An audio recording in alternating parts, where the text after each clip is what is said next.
여러분 안녕하세요. 지금부터 카카오 김범수 의장이 알려주는 인생의 1급 비밀에 관해서 말씀드리겠습니다.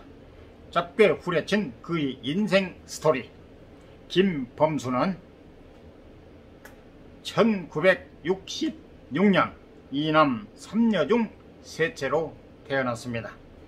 부모님의 고향은 전라남도 담양, 농사를 짓던 평범한 집안이었으나 5 남매의 교육을 위해 그의 부모님은 무작정 서울로 올라왔습니다. 당시 집안이 가난했기 때문에 부모님은 맞벌이를 했습니다. 아버지는 막노동과 목공일을 했고 어머니는 지방에 머물며 식당 일을 했습니다. 단칸방에 부모님과 5 남매, 할머니까지 무려 8 식구가 살았다고 합니다. 김범수의 부모님은 자유방임주의를 자녀 교육의 철칙으로 삼았습니다. 한 번도 뭘 하라고 김범수에게 강요한 적이 없었다고 해요. 그래서 그는 놀 때는 걱정 없이 실컷 놀고 공부할 때는 스스로 계획을 세워 공부했습니다. 김범수는 카카오로 성공을 이룬 뒤 넌 잘하고 있다라고 끊임없이 말씀해 주셨던 부모님의 응원과 격려, 지지가 있었기에 성공할 수 있었다고 말하기도 했습니다. 불행히도 대학 입학 시기에 그는 서울대 입학에 떨어집니다. 그런데 김범수는 등록금도 싸고 장학금 혜택도 있는 서울대에 꼭 들어가야만 했습니다. 다른 대학교를 가도 등록금을 낼 돈이 없었기 때문이었죠. 그렇게 서울대에 꼭 가겠다는 각오로 손가락을 베서 혈서를 쓸 정도로 마음을 다 잡고 다시 공부를 합니다. 1년 후 재수고 때 김범수는 결국 서울대 산업공학과 86학번으로 입학하게 됩니다. 그는 이후 PC통신 분야에 호기심을 가지고 삼성 SDS에 취업하여 회사에서 유니텔을 성공시키며 큰 활약하지만 더 큰 꿈을 위해 입사 5년 만에 퇴사를 결정합니다. 이후 개인 사업으로 대형 PC방을 성공한 뒤 PC방 사업은 아내에게 맡기고 원래 자신의 계획이었던 온라인 게임회사 한게임을 창업합니다. 김범수는 한게임을 크게 성장시키고 2000년에 네이버 합병하여 이혜진과 함께 NHN 공동대표가 되는데요. 그렇게 성공 스토리가 마무리되나 싶었을 때 그는 2007년 갑작스럽게 NHN 대표직을 사퇴합니다. 그리고 그는 연희대와 같이 새로운 도전을 준비했습니다. 새롭게 i2랩을 창업했고 프로젝트 중 하나인 카카오톡을 한국에서 대성공시킵니다. 그리고 카카오는 이후 여러 서비스 개발에 성공하며 2021년 기준 시가총액 68조에 손꼽히는 대한민국의 대기업이 되었지요.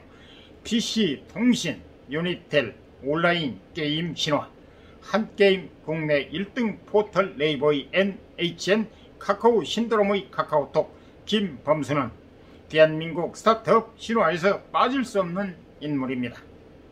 과감한 도전정신과 승부사 기질을 가진 김범수 카카오 이장, 그가 가진 인생의 1급 비밀은 무엇일까요? 한번 알아보겠습니다. 첫 번째 비밀, 멋진 삶을 위해 인생을 항해하라.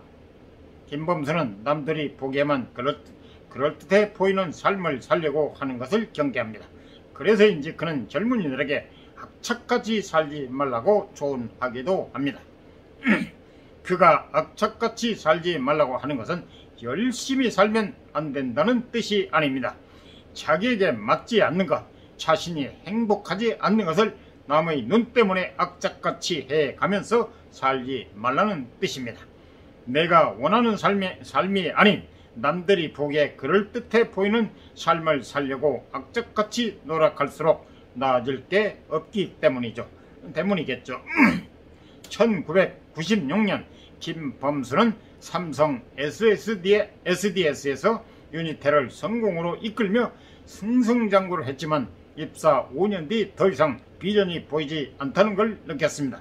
그때 10년 후 내 모습이 이래도 될까 자신에게 질문했고 그는 고개를 젓습니다. 그가 결혼을 해 가정을 꾸리고 아들이 태어난 지 얼마 안 된 시점인데도 김범수는 퇴사를 하고 새로운 도전을 시작했습니다. 뿐만 아니라 2007년 NHN 대표로 한창 잘 나가던 시기에 김범수는 돌연 회사를 떠납니다. 그때 그는 이런 말을 했습니다. 배는 항구에 정박해 있을 때 가장 안전하다. 하지만 그것이 배의 존재 이유는 아니다. 정말 큰 성공이었지만 그때 NHN 대표로 남이 뭔가를 더 하는 건 의미가 없는 것 같다고 느꼈다고 합니다. 그렇게 그는 다시 모든 걸 내려놓고 새로운 도전을 시작해 카카오 신화를 만들어냈습니다. 저는 창업을 한 것에 대해 실패하든 성공하든 후회하지 않았습니다. 실패할 때도 창업할 때의 설렘이 있거든요. 영화 감독이 영화를 만들어내거나 지휘자가 곡 하나를 완성할 때의 느낌이랄까. 오케스트라 지휘자가 되어 단원들과 함께 땀 흘려 연습해서 결국엔 화음이 다 맞게 연주가 나오는 느낌이에요. 머릿속에 있던 상상을 현실화시키는 과정이 정말 매력적이에요. 두 번째 비밀, 사색을 위한 아침 3시간. 김범수의 하루 일과는 매우 규칙적으로 시작됩니다. 아침 5시 30분경에 일어나 1시간 정도 산책을 합니다. 격렬한 운동보다 산책을 선호하는데 산책의 목적이 생각하는 데 있기 때문입니다. 산책을 마친 후 40분 정도 샤워를 합니다. 그때도 생각을 합니다. 이렇게 산책과 샤워를 하는 1시간 40분은 오리지 생각과 사색, 계획과 결단을 하는데 쏟는 시간이라고 합니다. 그리고 이후로 신문을 30분 정도 읽고 1시간 동안은 책을 읽는다고 합니다. 그렇게 3시간가량을 생각과 독서로 시간을 보내고 나면 가족들이 일어나고 식사와 함께 거의 본격적인 하루가 시작됩니다. 하루 일과에서 가장 중요한 습관 중 하나가 아침 샤워예요. 창업한 지 석 달쯤 지났을 때 샤워를 하다가 아직도 잊히지 않는 감정을 느꼈어요. 샤워기물을 만드는데 약간 두려운 느낌과 자유로운 느낌이 만나는 지점에서 카타르시스였는지 뭐였는지 갑자기 눈물이 펑펑 쏟아지는 거예요. 슬퍼서 우는 것도 아니고 묘한 기분이었어요. 뭔가 막혀있는 느낌이 있었는데 눈물이 뚝뚝 떨어지니까 기분이 너무 좋은 거예요. 그때부터 머리가 막히거나 일이 잘 안 풀리거나 고민거리가 생기면 샤워실로 갔어요. 머리에 물을 맞으면서 곰곰이 생각하는 거예요. 경영을 하면 계속 뭔가를 하니까 깊이 생각할 겨를이 없는데 샤워실에선 온전히 내 시간을 가지고 몰입할 수 있어요. 그 느낌이 좋아서 한두 번 반복하다가 언젠가부터 뭔가 생각해야겠다 싶으면 샤워실로 가는 습관이 생겼어요. 그렇게 얻은 아이디어 중 대표적인 게 카카오톡이죠.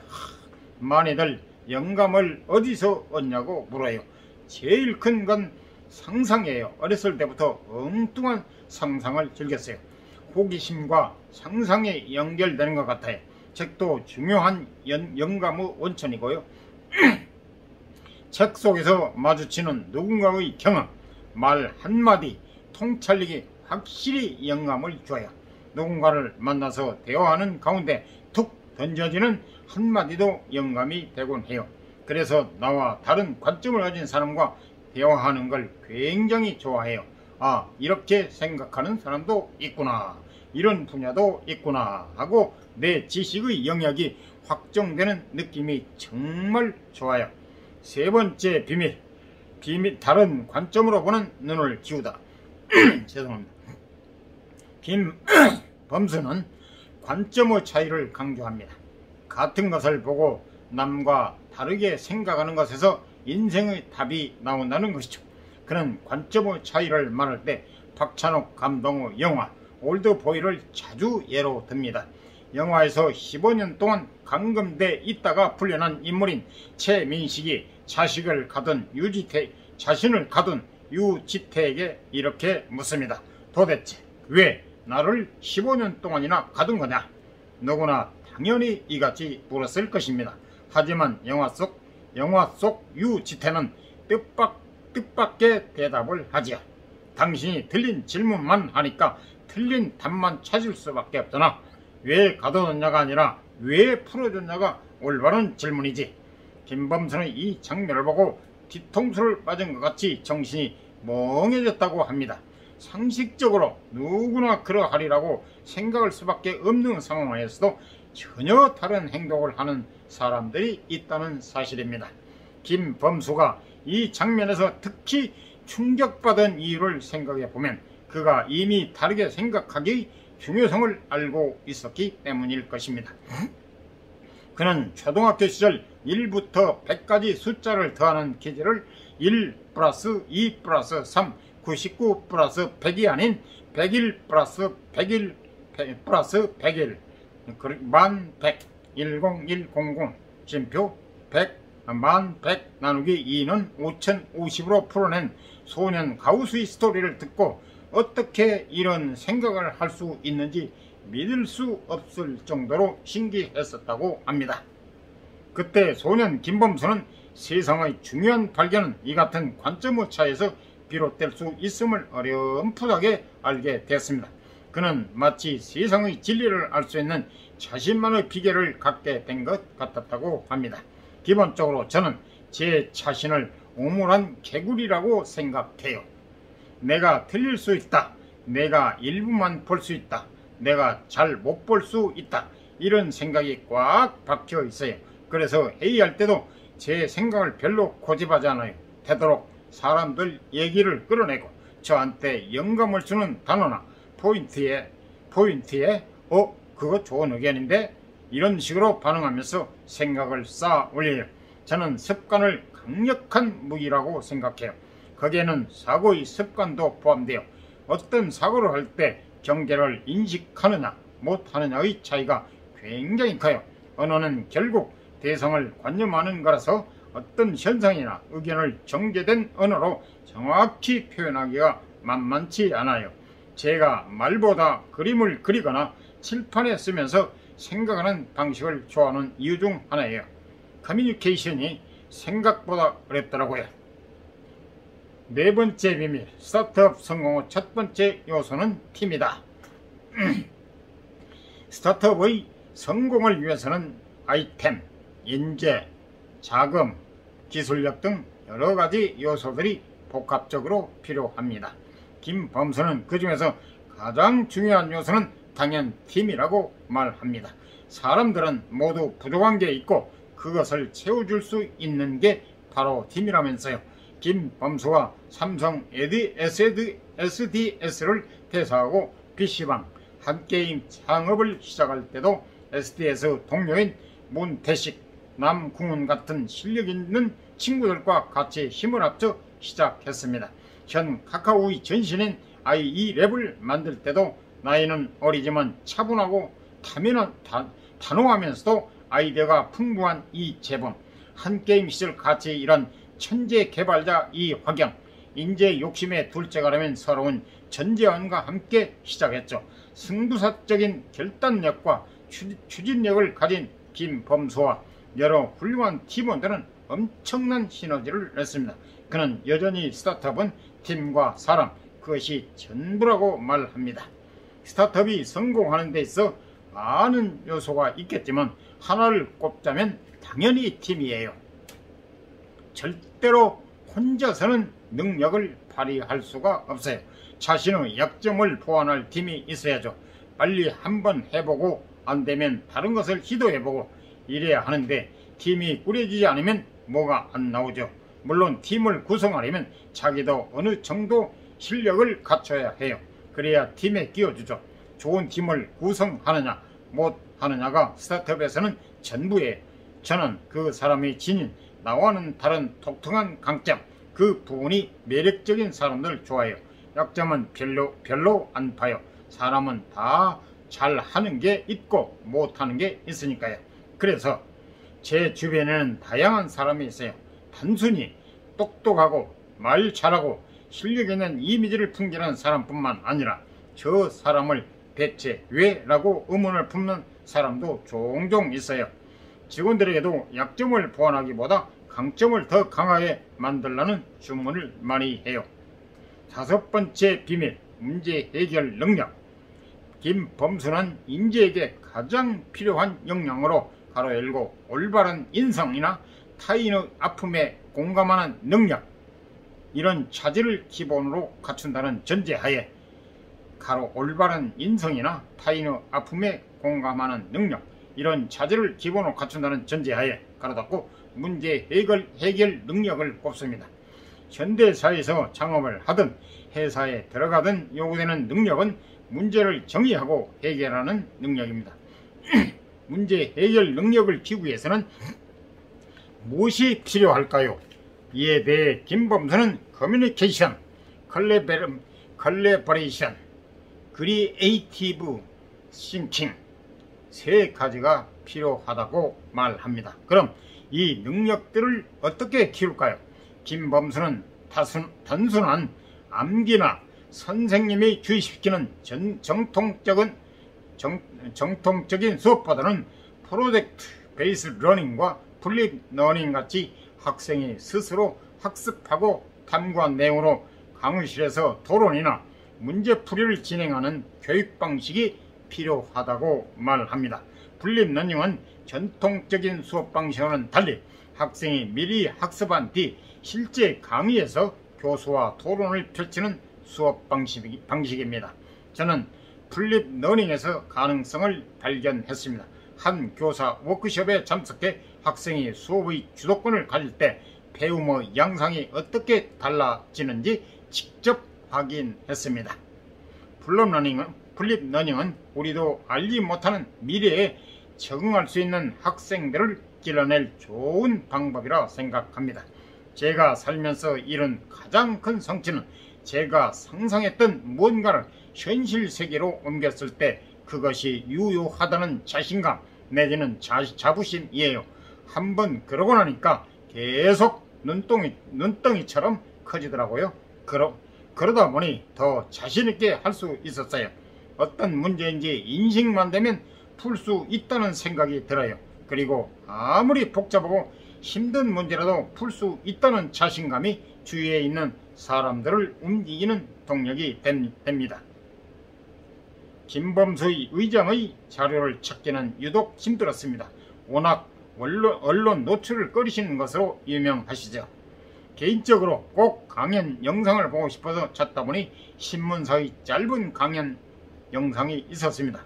그래서 신문사에 메일을 보내 풀 영상을 요청했는데 카카오의 요청으로 삭제되었다고 제공할 수 없다고 답변을 들었죠.